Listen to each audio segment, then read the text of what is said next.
Hey, what's going on? Welcome to Jasonyerface Place. I am your host, Jasonyerface, and today I am answering the question, did Comic-Con 2023 suck without Hollywood? Well, the short answer is no. San Diego Comic-Con 2023 was awesome, regardless, without Hollywood. Here's my Comic-Con 2023 t-shirt. Got that at the exclusive merch shop. Pretty awesome. Love it. Real quick, before we move on, I do want to say that I fully support the actors and writers strike. I understand why they're doing it. It makes so much sense. And I hope that they come to a mutually beneficial agreement and that Hollywood can come back to Comic-Con in the very near future because, they are a big part of Comic-Con. But at the same time, it was still an awesome con without them. Let's get into it. The good, the bad, the ugly. Instead of calling it ugly, though, I want to call it the line is capped. So the good, the bad, and the line is capped. Full disclosure, when I first started going to Comic-Con in 2015, this is my reminder of when I was there because I got this exclusive Batman action figure, Blue Line Edition by Jim Lee there. I was never a big Hall H person to begin with, and for those of you who don't know, Hall H is the big old hall where they have the major Hollywood announcements and panels. So like think Marvel, your DC, your Lucasfilm, anything with a major film or TV property and announcements happen there with all the actors coming out and doing panels. And people typically line up the night before or the day before, and they sleep out, camp out in this big line that wraps around just to get into Hall H. I was never that person. I typically went to smaller to medium-sized panels.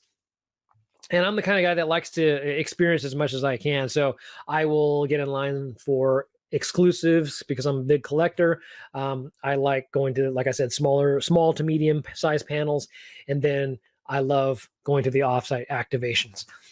So let's get into the good, bad, and the line is capped. So the good thing is that there were still a lot of things to do at Comic-Con. It was still a lot of fun. If you weren't a Hall H person like me, then there really wasn't much of a change. There was so much to see and do. And then next, the panels that I did get into, this was the first year I was able to get into Hall H without waiting. So I just decided, well, since Hall H is not as crowded as it usually is, why not go check it out? So I went to a couple of panels in Hall H. I went to the Teenage Mutant Ninja Turtles Mutant Mayhem panel where I got to see 20 minutes of the movie, and it looks fantastic, and it looks really funny and well written. So I am looking forward to seeing that movie. And then I saw another panel by Collider with a director's panel. Gareth Edwards, who's coming out with this new sci-fi movie called The Creator. It looks fantastic. They showed a lot of clips. Justin Simeon, who has Haunted Mansion coming out.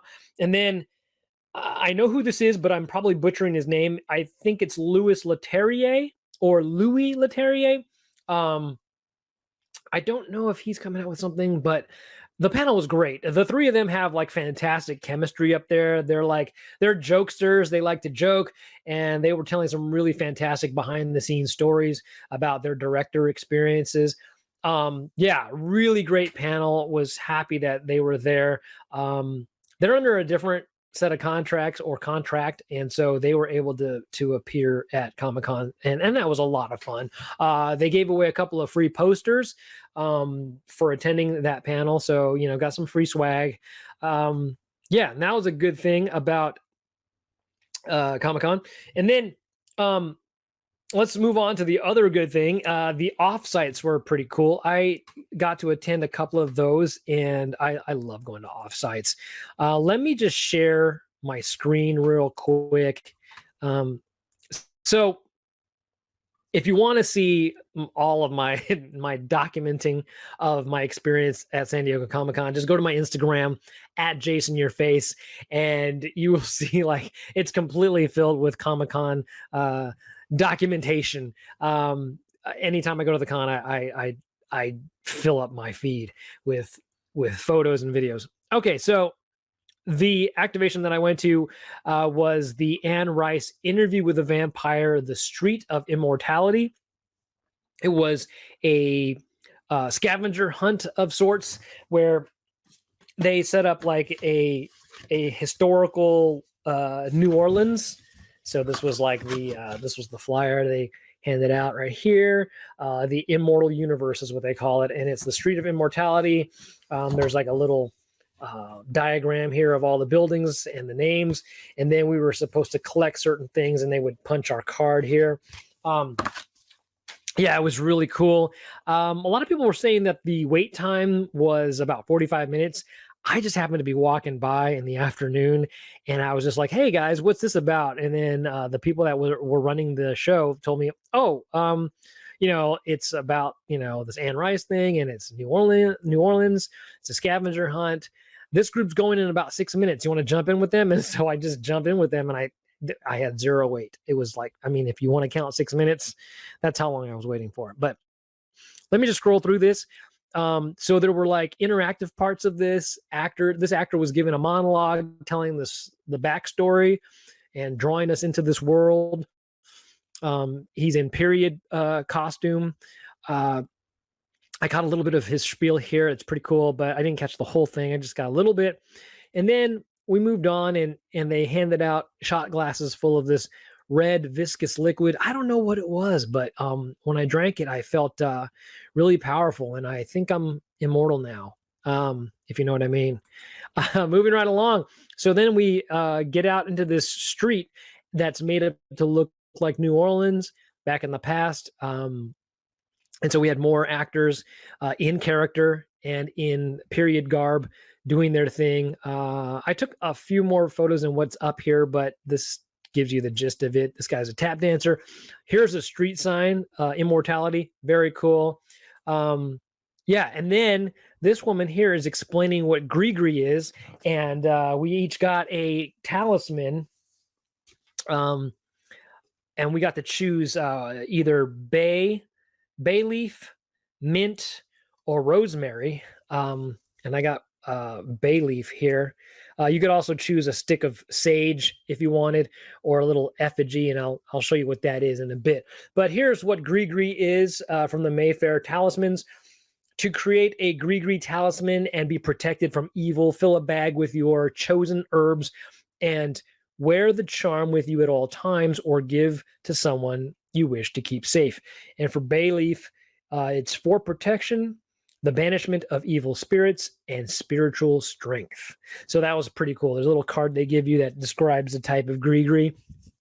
That's very, very New Orleans. Let's move right along here. There was a singer and a pianist here. I didn't catch a video of her actually singing, but she did start singing after a while, and we got an actual piece of sheet music. The music "Come to Me," words and music by Lestat de Lioncourt. And that is, I believe that's Brad Pitt on the cover there. And this is actual sheet music. So they gave us this, and she sang this song right there in person. Very cool. A very cool performance. I love the fact that they're all in character. Here's the effigy thing that I was talking about earlier, that you could have chosen, this or the sage or the little Grigri pouch. And this is salt, a circle of salt around it for protection. So that was laying there in the street. I took a shot of these really cool period designs, these period posters. Very cool. Indicative of that time period. Very cool.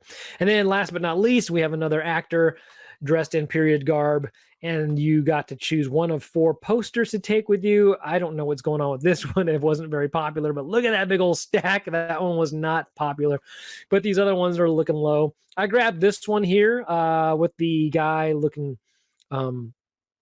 looking very serious, and he's holding a mask. That was really cool. So this was a very fun activation. Again, I didn't have to wait in line, so that was awesome. So awesome not to wait in line.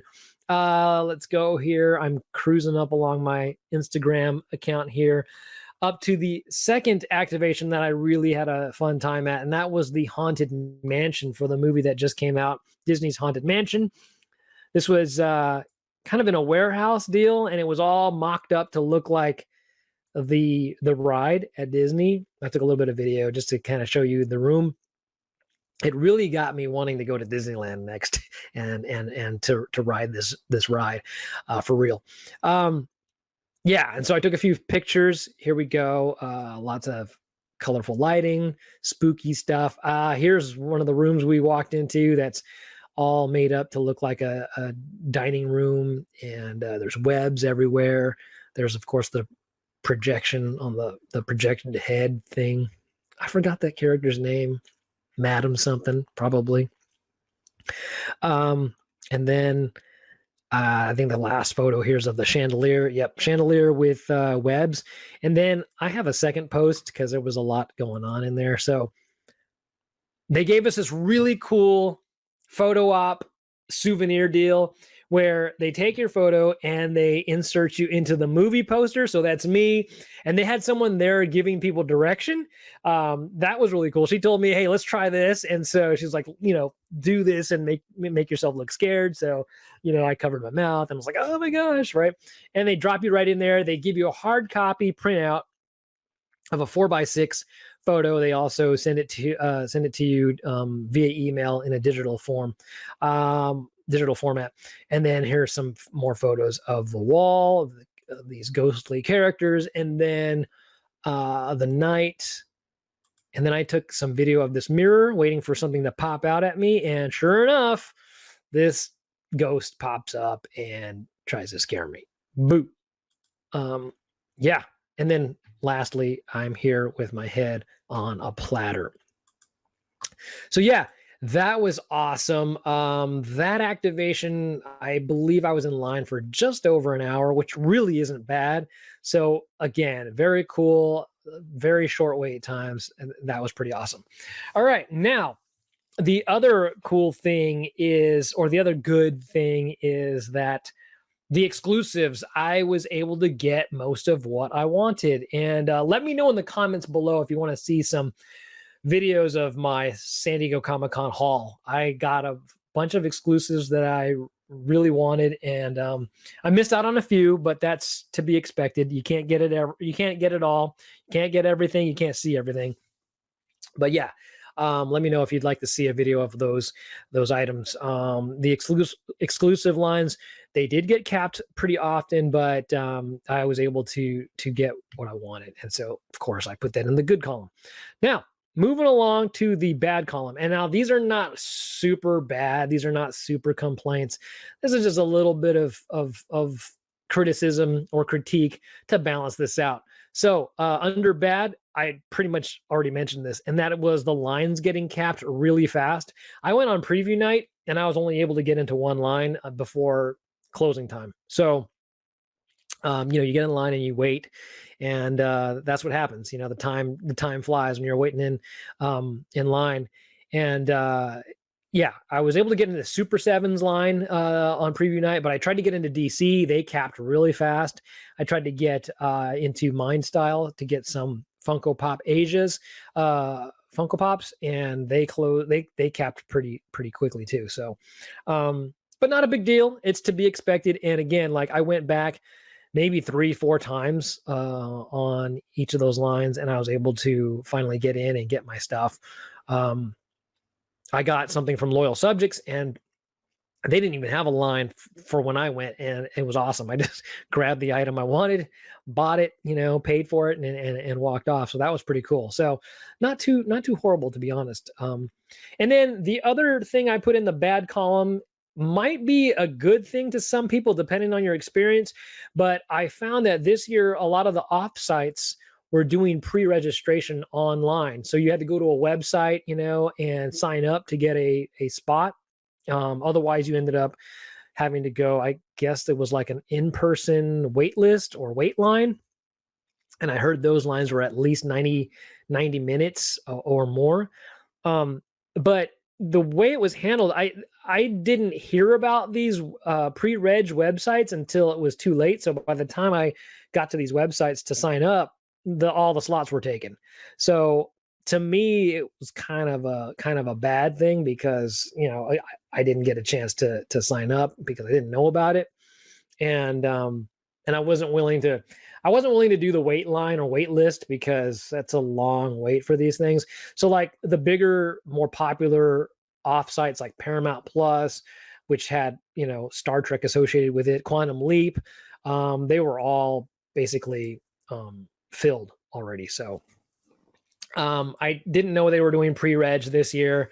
It sounds fairly new to me. When I was going back in the day, they didn't have that. It was first come, first serve, which is still a wait, but at least you could try to get there early, and get in line early, and get a spot. But who knows? Let me know in the comments below if you went to Comic-Con this year and that pre-reg worked out for you. If you like that better, or if you're like me and you feel like, hey man, I didn't get an update. I didn't know I had to go to this website. Anyways, yeah.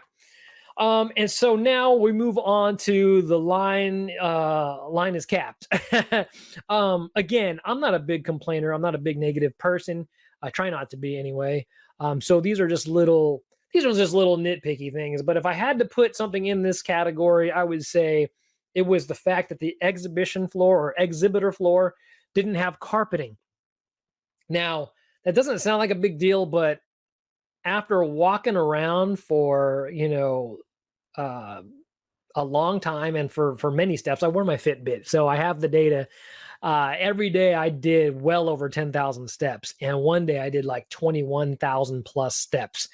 And normally that's fine, but like without carpet, you feel it sooner and you feel it more over as time progresses. I was feeling it in my knees and my ankles and my hips, like sooner than usual. And I thought, man, maybe it's just because I'm an old man, which I am. We're all getting older, but it was hitting me pretty fast and pretty soon in my adventure during my adventure. So I think it's the carpeting thing, and I hope they bring the carpeting back. Although I do hear that it's good for some folks who might be maneuvering in wheelchairs. It may be better that there's concrete. So if that's the case, I'm glad somebody was benefiting from it. You can always rest and take a break and then walk some more. So if that's the case, I'm okay with that. Yeah. Anyways, yeah. Let me know in the comments below if you were at Comic-Con, what you thought about it without Hollywood there. What was the good, bad, and the ugly for you? And if you weren't at Comic-Con and you're planning to go, what are you looking forward to next year? All right, guys. I hope you enjoyed this video. Let me know what you think. Again, the comments are always open. Yeah, again, with the actors strike and the writers strike, I hope everything works out and it's a win-win situation for everybody, and that Hollywood can come back to Comic-Con next year.